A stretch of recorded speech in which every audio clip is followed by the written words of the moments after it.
Appreciate it. And now we'll recognize the gentleman from New York, the former chair and the current ranking member of the Foreign Affairs Committee, Mr. Meeks.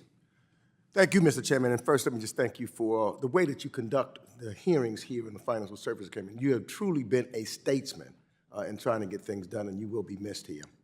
And I also want to recognize the great work that both you and Ranking Member Waters has gone into crafting stablecoin legislation over the course of the last 2 Congresses. The legislation is a remarkable step forward in clarifying the regulatory framework for stablecoins. And while we will no longer have you, Mr. Chairman, in your expertise and the passion that you have to draw from, I'm confident because of you that hard work will continue in a bipartisan way next Congress, and we thank you for that. Mr. McCauley, let me appreciate you for your confidence in the United States that we will get it right. I, too, want to make sure that we provide clear rules of the road where companies are held to account, consumers are protected, and innovation can safely flourish. In my home state of New York, the Department of Financial Services has created a first-in-class bid listening regime for virtual currency businesses, which we are proud of.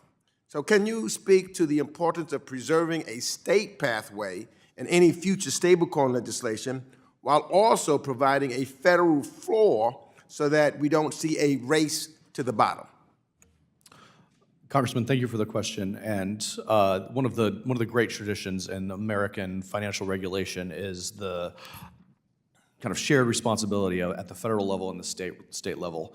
Anchorage started out as a state-chartered trust bank and has converted into a national trust. So well acquainted with the advantages of keeping both, and would absolutely be supportive of that across trust licensure, stablecoin licensure, and any of the paths forward. A lot of the innovation and leadership that the NYDFS has shown has been helpful to the digital asset industry. Thank you for that. And I want to continue with the theme of what Representative Velasquez. So let me jump to Mr. Ward, a few questions about the venture capital space. Although there has been a record high of total VC investments in recent years, only 3% of venture dollars went to women, African Americans, and Latino founders. And so can you please discuss some of the challenges diverse founders face when raising capital?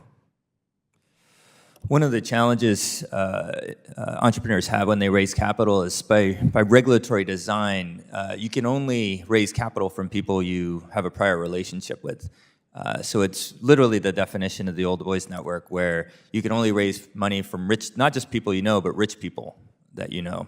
And so it makes it much harder for people who are not networked in or do not have exposure to investors to find their path. For example, I came from Michigan, and I had to go to San Francisco to become a venture-backed entrepreneur because there was no capital in Michigan to do that. And the more that we can democratize both investors and access to those investors, and keep it away from a regulatory framework where you just have to know the person. And this is where I applaud Chairman McHenry and other members here of Regulation CF, Reg A, and other ways that we can create more access to investors that we didn't have before. So would you agree that we can lower barriers without eliminating important safeguards to help emerging managers raise capital, compete, and succeed? I would, sir. Thank you. And let me jump back to Ms. Dixon. I appreciate in your testimony your statement that, quote, the true potential of this technology is to help reach those excluded from the current financial system. Broadening access and inclusivity in financial services have been my top priority throughout my career. You highlighted some important cross-border examples of how stablecoins can be a lifeline to communities. Could you expand upon how stablecoins may be beneficial to everyday Americans going about their daily lives, specifically those that have been excluded from our current system?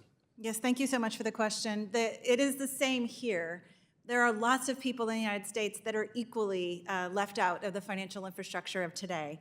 and leveraging stablecoins to be able to send value, to be able to make payments, to be able to receive value from maybe diaspora outside of even the United States, it's being sent to them.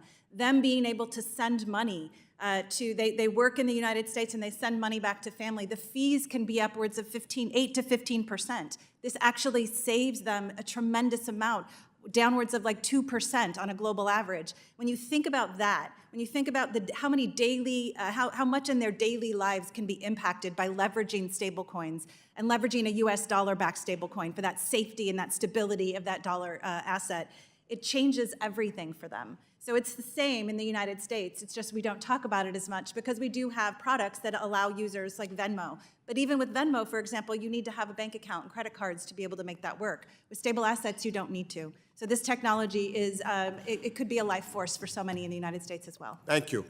I yield back. Gentleman yields